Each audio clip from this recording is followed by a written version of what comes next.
Hello and welcome to the information video on how to use the Critical Reflection Journal. This video will help you to understand the RCEA approach and how to use the journal. In taking on this journal, you will be developing your own critical reflective ability and you will find this beneficial in your future studies. As you know, when you enter university, you have a wealth of prior knowledge and life experiences that you can use to help you gain a deeper understanding about any new concepts that you are being introduced to. Critical thinking takes this knowledge and digs deeper to understand the concepts you are learning more thoroughly. The reflective journal takes your prior knowledge and builds on it using the RCEA approach as a guide for reflection. The RCEA approach covers 4 elements that are critical to fully learning any content and helping to commit that content to your long-term memory. We have incorporated 2 theories that we believe best help you learn. These are the adult learning principles and brain-based learning principles. As researchers, we considered these principles, analysed what they meant and how they applied to students, and developed the RCEA approach. The review, connect, extend and apply approach. We will demonstrate how you can use this approach to help you reflect on what you have learnt and gain a deeper understanding so you can apply it to life in general.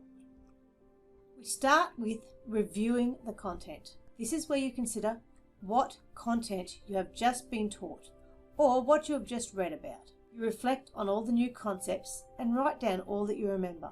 All that is required here is for you to recall the facts that applied to the concept. Don't add any more detail here, just stick to the facts. Next, we connect the content with our prior knowledge. At this point, you now need to consider what you already know about this concept. Have you seen it or used it in any of your past experiences, either at work, school, or in life in general?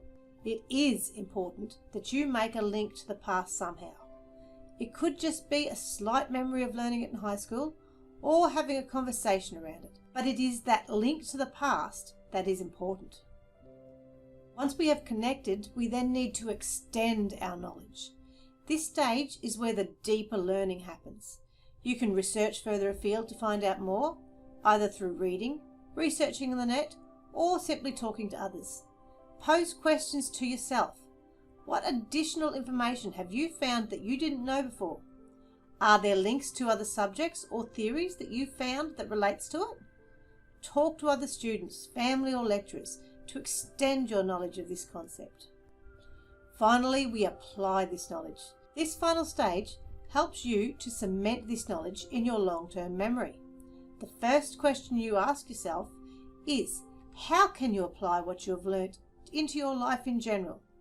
The concept could be something that you could apply as a student, or you might recognise a need in your family, or it could even be utilised where you're employed.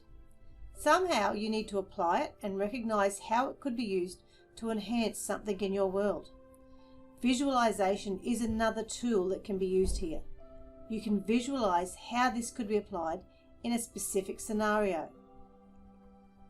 On the first pages of the journal, you will find an example of a reflection on self-sabotage.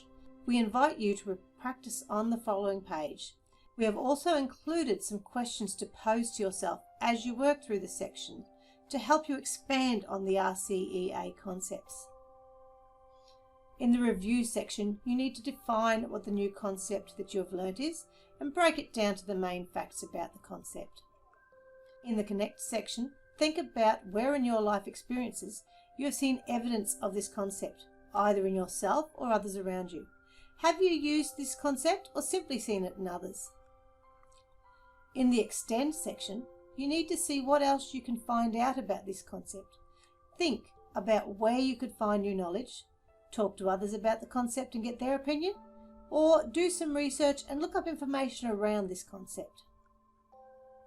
In the final section, you will be thinking about how you can apply this concept to your life, both now and in the future. What are the different ways you can use what you have learned? I hope you enjoy the reflective process and remember that this process will benefit you in everyday life, not just in your studies. As John Dewey said, we do not learn from experience, We learn from reflecting on experience.